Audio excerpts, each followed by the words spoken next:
बिस्मिल्लाहिर्रहमानिर्रहीम। अस्सलाम वालेकुम। पाकिस्तान टुडे के साथ मैं हूँ मंसूर आज़म काजी। नाज़रीन, सबसे पहले आप सबको रमज़ान मुबारक। इस दुआ के साथ प्रोग्राम का आगाज़ करते हैं कि अल्लाह ताला हम सबको और हमारे मुल्क को अपने हिफ्ज़ व अमान में रखे। पाकिस्तान की जो इकोनॉमिक सिचुएशन है, अभी recently 2% discount rate 200 bips discount rate नीचे ड्रॉप डाउन हुआ। Earlier it was at 11%, now it's at 9%। क्या इम्पैक्ट आने जा रहा है इस पर? और एक ये भी बहुत स्ट्रांगली इस चीज़ को कहा गया कि जी हुकूमत का बड़ा एम्फेसिस था कि जो पाकिस्तान का डिस्काउंट रेट इस वक्त चल रहा है उसको नीचे किया जाए, और स्टेट बैंक इतना विलिंग नहीं था। इस पर बात करेंगे। अब जब सिंगल डिजिट में डिस्काउंट रेट आ गया है तो जो इकोनॉमिस्ट थे, जो अर्लियर दे यूज्ड टू से कि जी जब तक सिंगल डिजिट में नहीं आएगा पाकिस्तान के अंदर इंडस्ट्री बूम नहीं करेगी, बिजनेसेस नहीं चलेंगे, तो इसका अब डायरेक्ट इम्पैक्ट क्या होगा आइंदा आने वाले दिनों में, इस पर भी बात करेंगे। सबसे important, inflation with respect to this discount rate, इसकी अब क्या सिचुएशन बनने जा रही है, क्योंकि वंस अगेन जो परसेप्शन क्रिएट की गई थी by all corners specially the economist, वो अब क्या कहते हैं इस तनाजुर में। ऑयल प्राइसेस की बात करेंगे। नोज डाइव आई है पूरी दुनिया के अंदर, और अब देखना ये है कि पाकिस्तान उसका कितना इम्पैक्ट पब्लिक के ऊपर ट्रांसफ़र करता है और उससे क्या हम लोग गेन करने जा रहे हैं। इलेक्ट्रिसिटी प्राइसेस और गैस प्राइसेस पर भी बात करेंगे, how things are working out to be, और इस प्रिसाइज एरियाज़ में अब क्या रेट स्लैश डाउन होंगे, नीचे आएंगे, या वही ट्रेंड्स हम देखेंगे जो ऑलरेडी चलती आ रही हैं। रुपी डिवेल्यूएशन और जो स्टॉक मार्केट है, लोग कह रहे हैं, जो इकोनॉमिस्ट कह रहे हैं कि जी मार्केट को अभी भी अपने आप को मैनेज करना है, करेक्शन लेनी है, और रुपी जो है दैट शुड बी अराउंड 135-137 की ब्रैकेट के अंदर। इस सारी सिचुएशन में जो क्लाइमेट चेंज है उसका इम्पैक्ट क्या हो रहा है, क्योंकि फूड इन्फ्लेशन स्पेशली वीट और शुगर, उस पर क्या इम्पैक्ट आ रहा है। नाज़रीन, इस तमाम तर सूरत हाल पर बात करेंगे अपने आज के प्रोग्राम में। मुझे आज ज्वाइन किया है शिंदाना गुलजार खान ने, MNA हैं, पाकिस्तान तहरीक इंसाफ को रिप्रेजेंट कर रही हैं, चेयरपर्सन है कॉमनवेल्थ वुमेन पार्लियामेंटेरियंस की। नाज़रीन, मुझे ज्वाइन किया है जवाद माजिद साहब ने, इकोनॉमिस्ट हैं एंड वेरी सीनियर बैंकर, और मुझे ज्वाइन किया है अली मुबशर काज़मी ने, CEO हैं नाइट्स ब्रिज कैपिटल के। नाज़रीन, इन सबसे बात करते हैं, एक छोटी सी ब्रेक के बाद बात रहिएगा।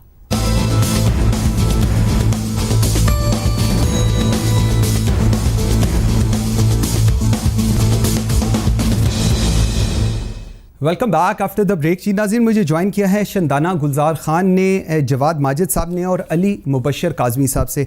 नाज़रीन, फॉर्मली प्रोग्राम का आगाज़ करने से पहले ज़रा एक कोरोना की डिटेल्स, ज़रा data I just wanted to share.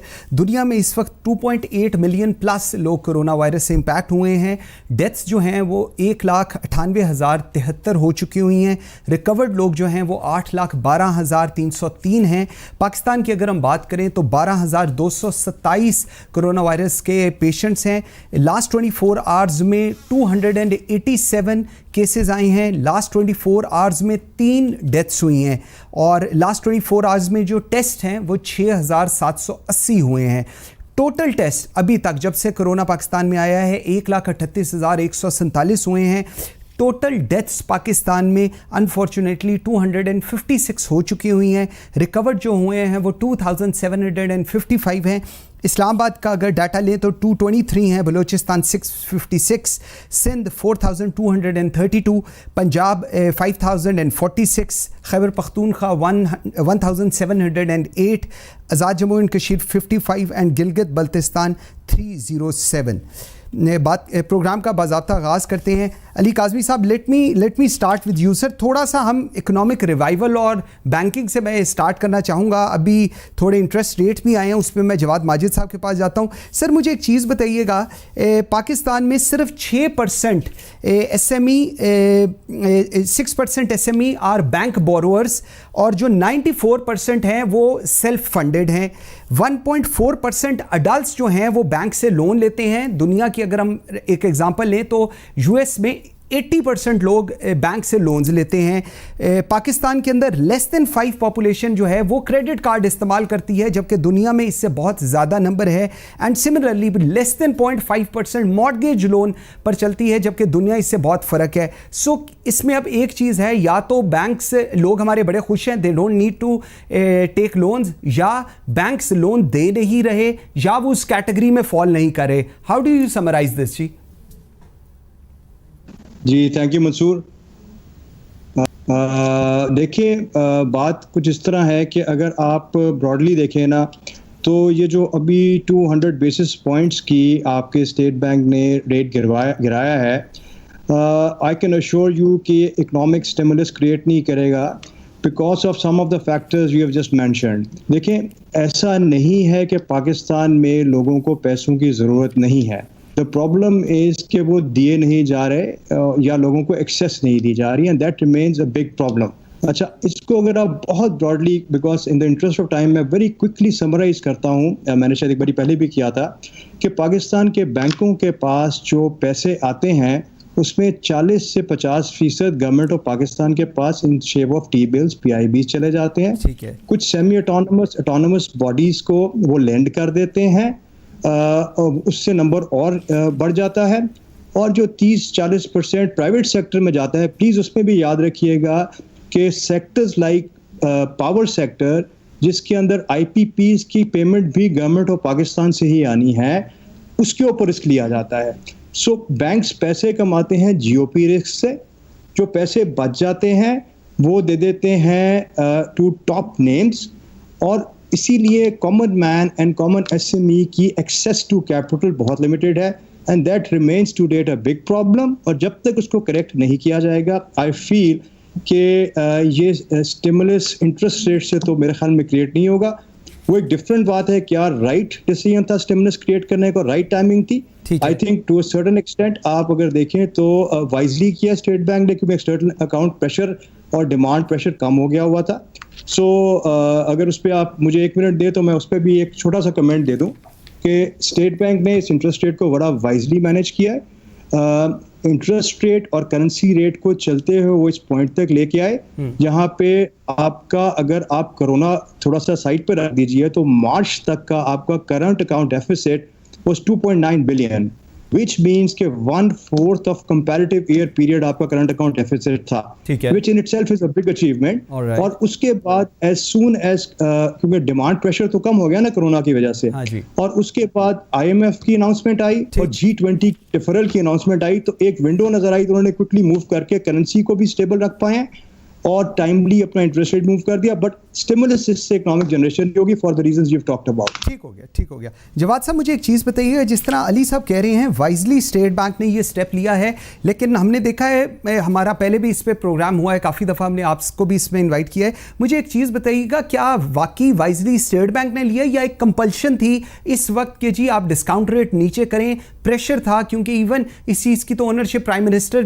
तक पे दी जा रही है कि जी प्राइम मिनिस्टर ने कहा गवर्नर को कि you need to drop down the discount rate. What's your take on that जी?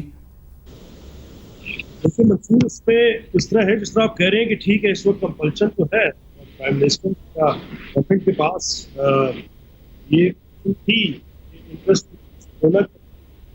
करे, बट ये इंटरेस्ट रेट काफ़ी पहले से कह रहे थे कि इंटरेस्ट रेट बहुत ज़्यादा था। तो हमारी इन्फ्लेशन है वो 9% रही, और जो कि हमारी बाकी सेंसिटिव CPI मेरे ऊपर गया था फूड की वजह से या मिसमैनेजमेंट की वजह से, जो हमारा शुगर सेक्टर है या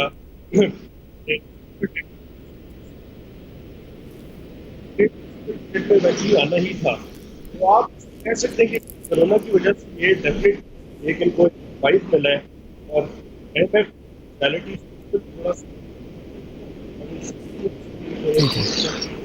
जवाद साहब, आपकी मुझे आवाज़ जी थोड़ी आ रही है, ज़रा एक दफ़ा इनको देखने दीजिएगा जी। मैं आपके पास दोबारा आता हूँ, ये थोड़ा सा इंटरनेट का कोई कनेक्शन का इशू आ रहा है जी। अभी आपके पास दोबारा, तो शंदाना मैं आपके पास आता हूँ। मुझे एक चीज़ बताइएगा, अगर हम थोड़ी सी बात करें, एक कंट्री लास्ट 8 महीने में ट्रेड बैलेंस जो है from July 2019 till February period to this, that has improved by 26%। So एक इम्पैक्ट जो हम देख रहे हैं पिछले कुछ अरसे में prior to कोरोना वो इम्पैक्ट पॉजिटिव आना शुरू हो गया था, उसके बाद अब कोरोना का इम्पैक्ट आ गया जिसकी वजह से चीज़ें उस तरह नहीं मैनेज हो रही, उस तरह नहीं चल रही जो एक्सपेक्टेशन थी। सो इस ओवरऑल सिनेरियो को आप किस तरह एनालाइज कर रही हैं जी? शुक्रिया मंसूर। देखिए, आपने जो कहा इसमें तो कोई दो राय हो नहीं सकती। पाकिस्तान का जो एक्सपोर्ट्स का ट्रेंड हमारा, अगर आप हिस्टोरिकली देख लें, हमारा कभी भी टोटल एक्सपोर्ट 25 अरब डॉलर से ऊपर नहीं गया।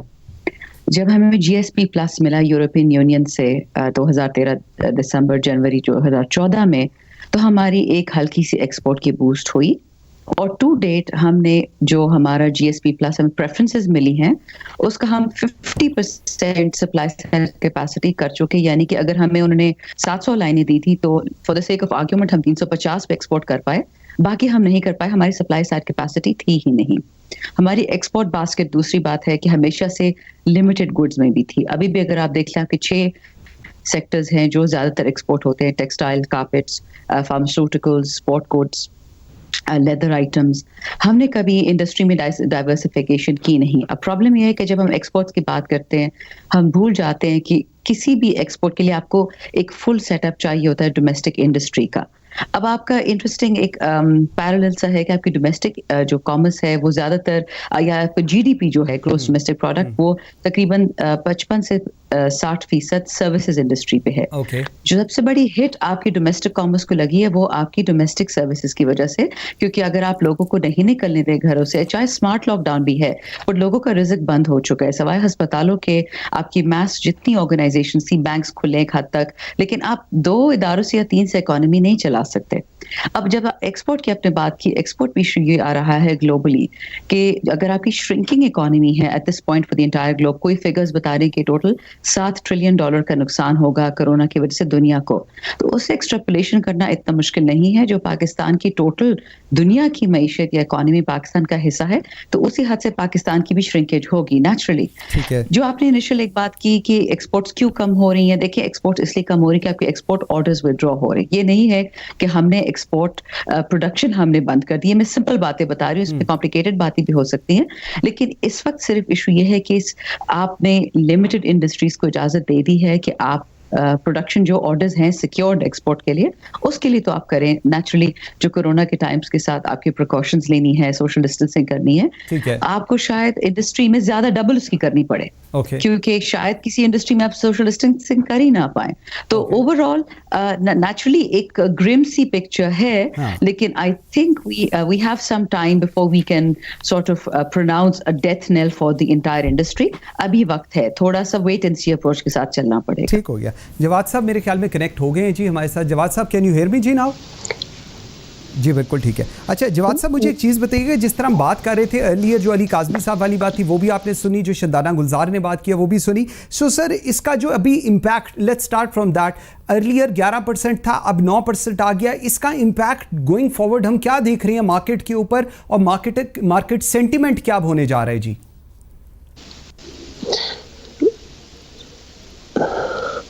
देखिए मंसूर, इसका मार्केट सेंटिमेंट ऑब्वियसली पॉजिटिव होना ही, ये एक जरूरत थी कि इंटरेस्ट रेट हमारे नीचे आया है। अगर इंटरेस्ट रेट इस वक्त, मेरा तो ख्याल है कि फर्दर 1 या 2% नीचे जाएगा। इंटरनेशनली अगर आप देखें तो बाकी मुल्कों में तो नेगेटिव इंटरेस्ट रेट या जीरो इंटरेस्ट रेट की बात हो रही है। ठीक है। सो इस वक्त इकोनॉमी को ग्लोबली सारी इकोनॉमीज जो है वो ईज आउट हो रही हैं। जो फेडरल बैंक्स हैं, जो गवर्नमेंट्स हैं, वो रिलीव कर रही हैं प्रेशर, डिफरेंट इंसेंटिव पैकेजेस दे रहे हैं। सो यस, पाकिस्तान में भी इंटरेस्ट रेट का काफी अच्छा इम्पैक्ट आएगा। फर्दर जिस तरह से इन्होंने बाकी इम्पैक्ट्स किए हैं, IMF की बात हो रही थी कि IMF का जो RFI आया है $1.4 बिलियन, उससे हम ईज आउट होंगे। जो हमारे पिछले रेवेन्यू शॉर्टफॉल्स आ रहे थे, जो रेवेन्यू 5.5 ट्रिलियन करना था हमने, जिसमें स्ट्रेट अवे 600-700 बिलियन ये गवर्नमेंट शॉर्ट थी, और ये जिस तरीके से लास्ट क्वार्टर की परफॉर्मेंस थी तो लग रहा था शायद 900 बिलियन की शॉर्टफॉल आए, उसमें हमें थोड़ा सा रिलीफ मिलेगा। तीसरी चीज़ जो बड़ी इंपॉर्टेंट है वो ये है कि ये जो अभी ऑयल प्राइसेस गिरी हैं, ऑलमोस्ट जीरो हो गई हैं, बट हमारी गवर्नमेंट ने अभी तक लेवीज जो हैं वो अपने कायम रखे हुए हैं। ऑब्वियसली अपना रेवेन्यू वहाँ से भी पूरा कर रहे हैं। सो आई सी के इस ओवरऑल सिचुएशन में शायद समहाउ थोड़ी बहुत ब्लेसिंग इन डिस्गाइज इनके लिए हुई है। GDP ग्रोथ हम पहले से कह रहे थे कि 2% के या उससे भी नीचे है, अब खुद ये बात कर रहे हैं कि शायद नेगेटिव जीडीपी ग्रोथ हो, तो yes, lower interest rate would definitely help, they might go further down. Simultaneously ये जो एक दो सेक्टर्स को ये बूस्ट अप करने की कोशिश कर रहे हैं, मेनली जो आपका रियल स्टेट है, हाँ जी, रियल स्टेट की एक्टिविटी पोस्ट कोरोना, इंशाल्लाह उम्मीद है कि कोरोना अगर जल्दी खत्म हो जाता है अगले 2-3 साल में, ठीक है, तो पोस्ट कोरोना जो हमें रियल स्टेट एक ऐसा सेक्टर है जिससे 30 से 40 इंडस्ट्रीज इकट्ठी एकदम से उनको ऑगमेंट इम्पोर्टस मिलता है, एक कैटलिस्टिक इम्पैक्ट आता है इसका। तो वो है अनएम्प्लॉयमेंट के ऊपर जो हमारी हो रही है इस वक्त, जिसमें कोरोना का भी एक फैक्टर है, अनएम्प्लॉयमेंट पे भी हमें उससे हेल्प मिलेगी। और एक और बड़ा इंपॉर्टेंट चीज़ ये है कि ये जो अभी हमारी कोर्ट से जो हमारा रिलीफ मिला है, जो कि बैंक्स फाइनेंस नहीं कर रहे थे, मॉर्गेज नहीं हो रहा था हमारा, तो फोरक्लोजर लॉ जो उस पे जो फाइनल फैसला आया है, तो उससे भी I see a lot of activity generating post corona, hopefully इंशाल्लाह। ठीक हो गया। अली साहब, मुझे एक चीज़ बताइएगा, पाकिस्तान में जो छोटा बिजनेसमैन है, जो इंडिविजुअल है, उसको इंटरेस्टेड नहीं है बैंक लोन देने के लिए, फैसिलिटेट करने के लिए एंड एनीथिंग, सो मतलब हम फोकस कर रहे हैं उन लोगों की।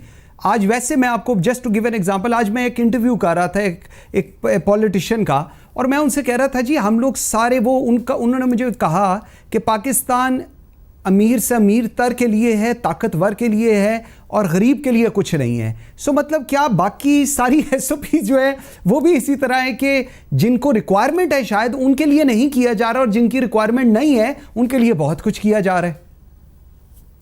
मंसूर, थोड़ी सी ना इजाज़त दीजिएगा, मैं शायद समझा पा नहीं रहा। देखिए, हम ना थ्योरेटिकली इंटरनेशनल कॉन्सेप्ट्स को फॉलो करके कहीं नहीं पहुंचेंगे। We have very limited resources right now. 4.1 trillion का दुनिया के लॉसेज हैं, और 2.5 ट्रिलियन के करीब पाकिस्तान के रुपए में लॉसेज होंगे। 4.1 ट्रिलियन डॉलर की बात हो रही है। अच्छा, अब अगर हम खाली इंटरेस्ट रेट की एग्जांपल ले लें और दूसरी जो एक्सपोर्ट्स की एग्जांपल है, मैं दोनों पे एक छोटा छोटा कमेंट देके फिर आगे चलते हैं। देखिए, इंटरेस्ट रेट अगर यूएस में या इंटरनेशनल इकोनॉमीज में 0.5% या नेगेटिव या जीरो की बात हो रही है, तो प्लीज रिमेंबर कि 70% उनका बंदा कंज्यूमर बोरोअर है उधर। जीडीपी का 60-70% मॉर्गेजेस है, क्रेडिट कार्ड 57% है उधर। जब इंटरेस्ट रेट नीचे जाता है तो प्लीज समझिए कि 70% पॉपुलेशन डायरेक्टली इम्पैक्ट होती है। उसको कट एंड पेस्ट करके पाकिस्तान के सिनेरियो में जहां 0.5% क्रेडिट कार्ड है, 6% एसएमई को हम लोन दे रहे हैं, और उसके अलावा 2% ऑफ एडल्ट पॉपुलेशन को आप लोन दे रहे हैं, कट एंड पेस्ट करके लगाएंगे तो आप अपने रिसोर्सेज ही ज़ाया कर रहे हैं। देखें, आपका इंटरेस्ट रेट का बेनिफिशियरी कौन है, please try and understand that. एक तो गवर्नमेंट ऑफ पाकिस्तान का फिस्कल स्पेस क्रिएट होता है, उसको मोर स्मार्टली मैनेज किया जा सकता है। We can even talk about that if you want right now, but उसके अलावा बेनिफिशियरी है द लार्जर ग्रुप। जिस तरह आपने बड़ा एप्टली कहा ना कि the country is made for maybe the who's who of Pakistan, वो लार्जर ग्रुप्स हमारे दुश्मन नहीं है, they are our friends, but they are right now not the only people suffering in this country. SMEs, consumer, the larger population इस वक्त मंसूर ज़्यादा सफ़र कर रही है, और हम सारे बेनिफिट बिकॉज सारे रिसोर्सफुल लोग क्राउड करके डिसीजन मेकर से अपने बेनिफिट के फैसले करवा लेते हैं, तो ये कॉमन मैन की तरफ नहीं जा रहा। इंटरेस्ट रेट का फ़ायदा प्लीज़ अंडरस्टैंड कॉमन मैन को उस तरह नहीं आएगा unless we do smart things, और वो भी अभी हम बात कर सकते हैं अगर आप चाहें तो। Otherwise A cut and paste solutions will not get us anywhere. ठीक है, मैं आपको 2-3 वेरी अगर आप मुझे 1 मिनट और दे सकें तो मैं 2-3 आपको दे देता हूं जी, और आप बताएं।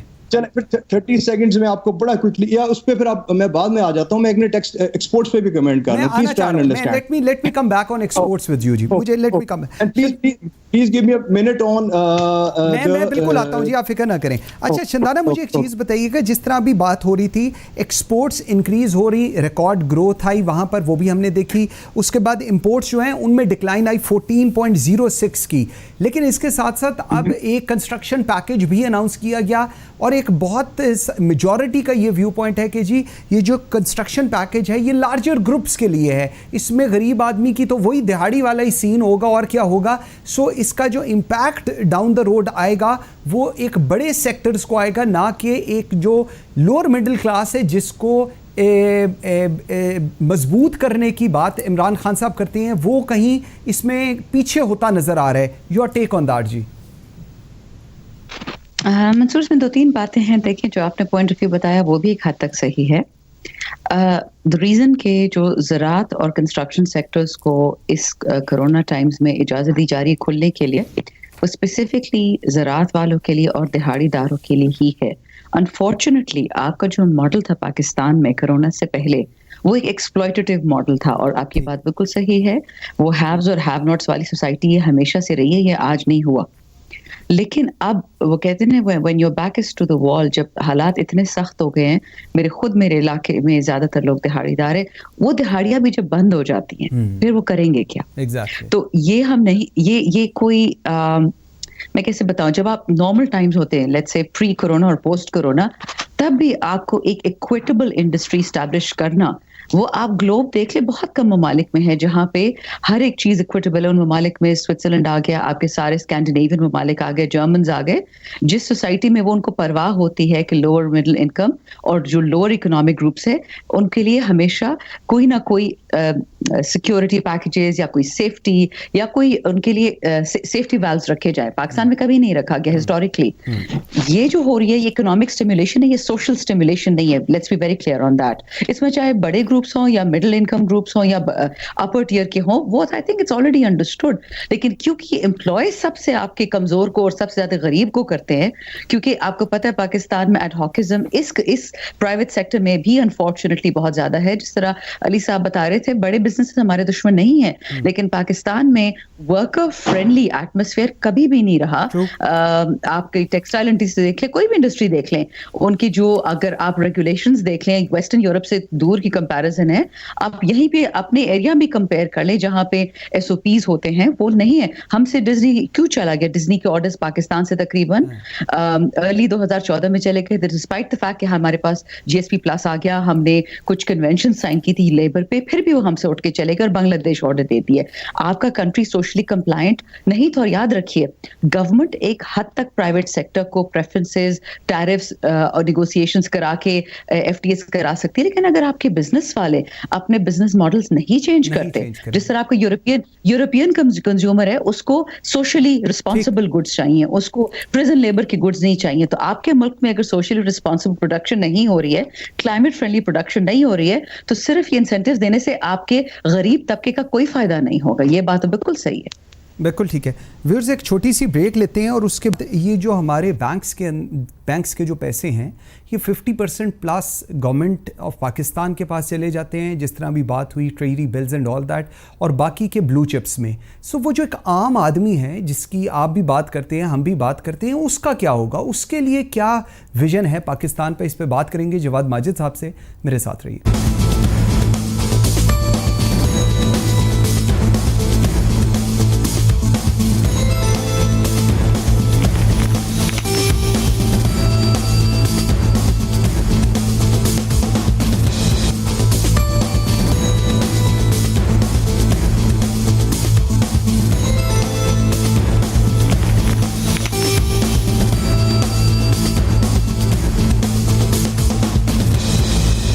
Welcome back after the break. जी जवाद माजिद साहब, आपके पास मैं आता हूं। सर मुझे बताइएगा, 50% बैंक्स जो हैं वो अपने पैसे जो हैं वो इन्वेस्ट कर देते हैं government of Pakistan, T bills, treasury bills and all that.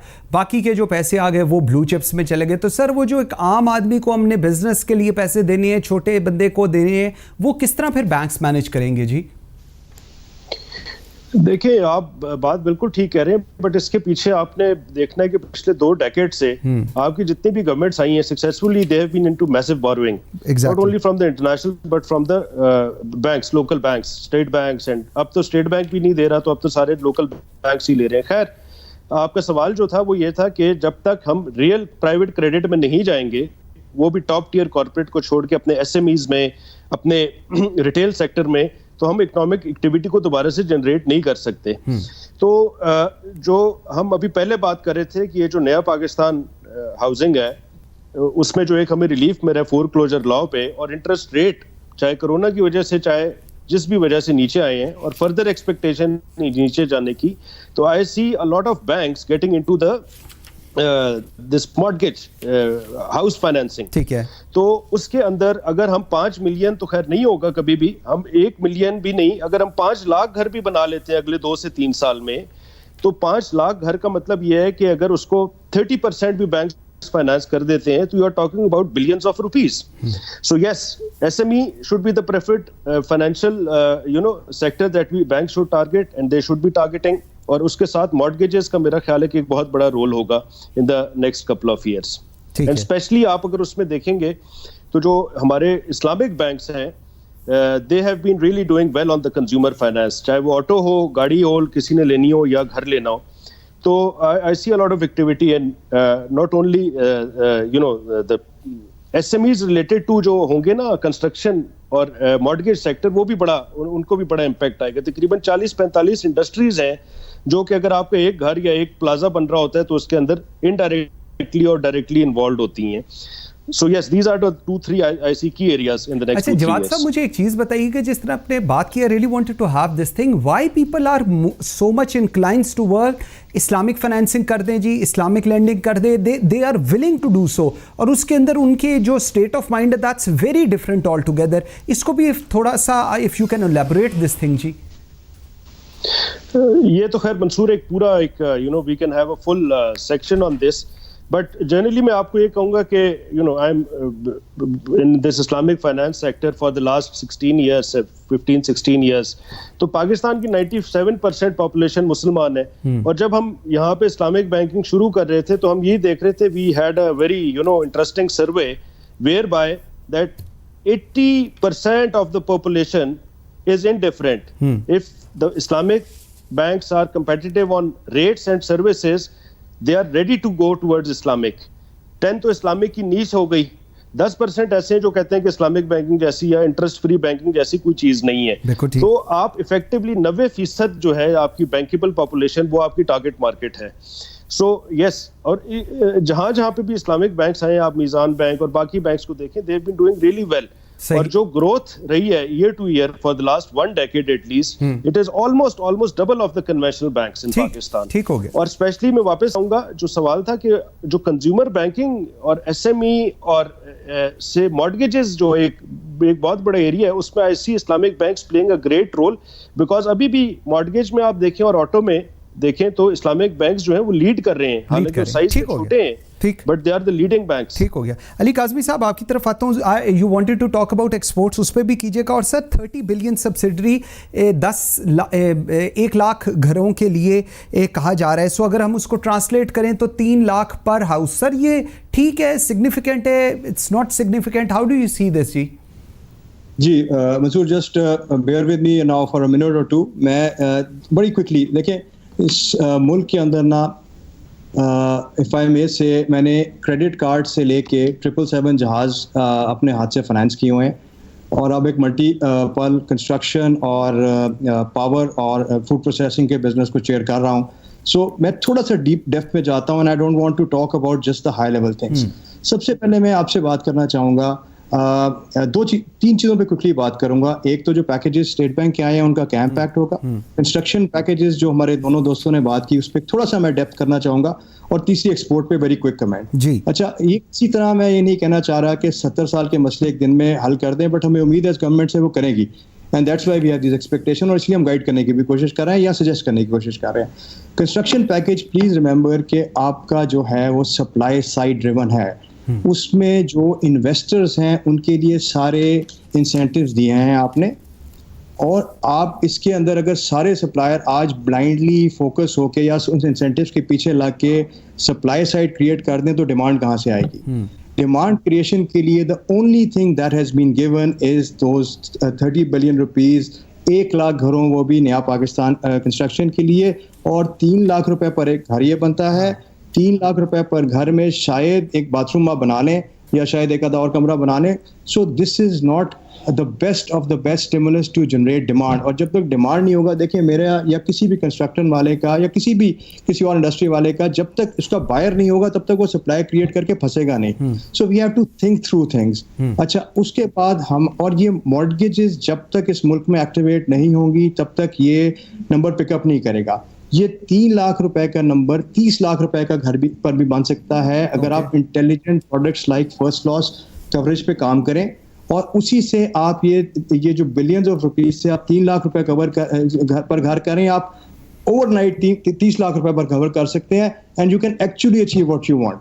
But उसके लिए again you have to come back to the fact कि बैंक्स को आपको, एंड एक ज्यादा प्रॉब्लम लार्जर बैंक्स की है कि आपको अगर जब तक फ्री मनी फ्रॉम गवर्नमेंट बनाती रहेगी तब तक वो रिस्क नहीं लेगी, राइट? तो आगे आते हैं। अब आप वेरी क्विकली 3 या 4 चीजें जो भी स्टेट बैंक ने की हैं। सबसे पहले उन्होंने किया कि जी आपका कैपिटल बफर को 2.5% से 1.5% कर दिया। ब्रिलियंट।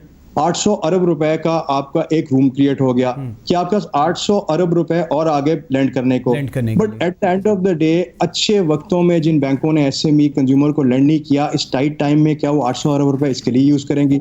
ये एक लॉजिकल क्वेश्चन है। आई डोंट नो, अगर किसी के पास का जवाब है तो जरूर मुझे दे दे। ठीक है। उसके बाद वो प्रिंसिपल डिफरल की बात हमने की। Brilliant. Again for the business houses जिन्होंने ऑलरेडी बोरो किया हुआ है उन्हीं को डिफरल मिलेगा ना, जिसने बोरो ही नहीं किया हुआ, जिसका लोन ही नहीं है, उस बेचारे पे क्या फर्क पड़ना है इस डिफरल का? ठीक है जी। तीसरी चीज जो मोस्ट टॉक्ड अबाउट थिंग्स के, and these are good things, मैं क्रिटिसाइज नहीं करना चाहता, I just want things to improve from here. तो इसलिए मैं थोड़ा इन डेप्थ जा रहा हूँ। एम्प्लॉयमेंट एंड पेरोल, 3 महीने की सैलरी आप देने की बात कर रहे हैं अगेंस्ट अ कोलैटरल। बैंक कहता है स्टेट बैंक के मैं आपको लिक्विडिटी प्रोवाइड करूंगा। There are 2 risks that banks take. एक क्रेडिट रिस्क होता है, एक लिक्विडिटी रिस्क होता है। क्रेडिट रिस्क का मतलब ये है कि स्टेट बैंक वो रिस्क नहीं ले रहा, कल को अगर इस पे पैसों पे डिफॉल्ट हुआ तो बैंक की पॉकेट से देना पड़ेगा उसको। For the time being liquidity risk को कवर कर रहे हैं और आपको पैसे दे रहे हैं देने के लिए, राइट? ठीक। आप क्या कह रहे हैं? आप प्लीज समझे क्या कह रहे हैं। आप ये कह रहे हैं कि एक ऐसे वक्त में जब लोगों के कारोबार बंद हैं, आप एसएमई को जाके 3 महीने का एक पेरोल पैसे देना शुरू कर दें अगेंस्ट देयर कोलैटरल, जो कभी आपने अच्छे वक्त में नहीं दिया। अच्छा, अब मुझे जरा ये चीज़ मुझे जरा एक मरतबा ये चीज़, क्योंकि शंदाना गवर्नमेंट को रिप्रेजेंट करेंगी, let me take this question to her. Shandana, मुझे एक चीज़ बताएं, बड़ा वैलिड पॉइंट है कि जब अच्छे वक्तों में एसएमई को लोन्स नहीं दिए गए, जब उनको बैंक्स को पता भी था कि they will pay off and all that, so इस पर्टिकुलर सिचुएशन के अंदर जो गवर्नमेंट का व्यू पॉइंट है वो कितना डुएबल है इस सिचुएशन में? जी, अगर आप if you want to explain that. जी शुक्र मंसूर। देखिए, अली साहब की बात अपनी जगह सही है। मैं तो सिर्फ आपको इस पॉइंट ऑफ व्यू से ये समझा सकती हूँ कि देखिए, स्टेट बैंक ये ऑफर कर रहा है स्पेसिफिकली कोरोना टाइम्स के लिए।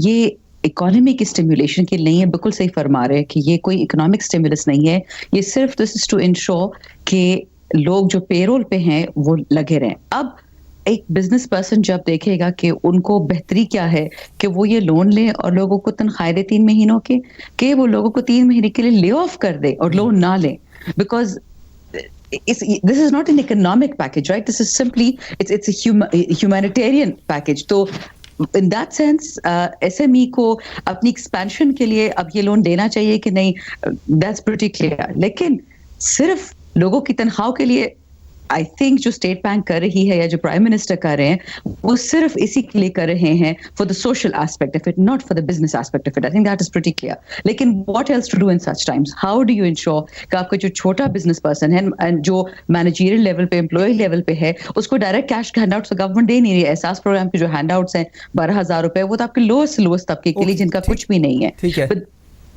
ठीक है। So just so you know कि this is not a business gap being filled in. Okay, Jawad साहब, मुझे I really want to have your input in that जी। मुझे एक चीज़ बताएं, अच्छे वक्तों में जिस तरह ये बात हुई, जिस तरह शंदाना बता रही है, स्पेसिफिक कोरोना टाइम्स के लिए ये ह्यूमैनिटेरियन ग्राउंड्स के ऊपर किया जा रहा है, लेकिन आर बैंक रेडी फॉर इट? क्या बैंक इस चीज़ का एक्सपोजर लेने को तैयार हैं? जी वेरी शॉर्टली बताइएगा। देखिए, कोरोना का तो डेफिनेटली एक इम्पैक्ट है, बट बैंक्स को भी ऑल्टरनेट एवेन्यूज की ज़रूरत है। With low economic activity, GDP growth 0 हो चुकी हुई है, इंडस्ट्री ज़्यादातर आपकी बैठ चुकी थी, तो नए एवेन्यूज हमें डेफिनेटली एक्सप्लोर करने की ज़रूरत थी। और आप देखें, ये not only for Pakistan, it is true everywhere कि जब आपके राइजिंग इंटरेस्ट रेट्स ख़त्म होते हैं और डाउनवर्ड ट्रेंड अदर विद जब आपकी साइकिल चलती है, जो इस वक्त एक्सपेक्टेड भी है कि इन्फ्लेशन लो होंगी, आपका इंटरेस्ट रेट नीचे आ चुके, फर्दर लो आएगा, तो आपको फिर और अपॉर्चुनिटीज और एवेन्यूज एक्सप्लोर करने पड़ते हैं।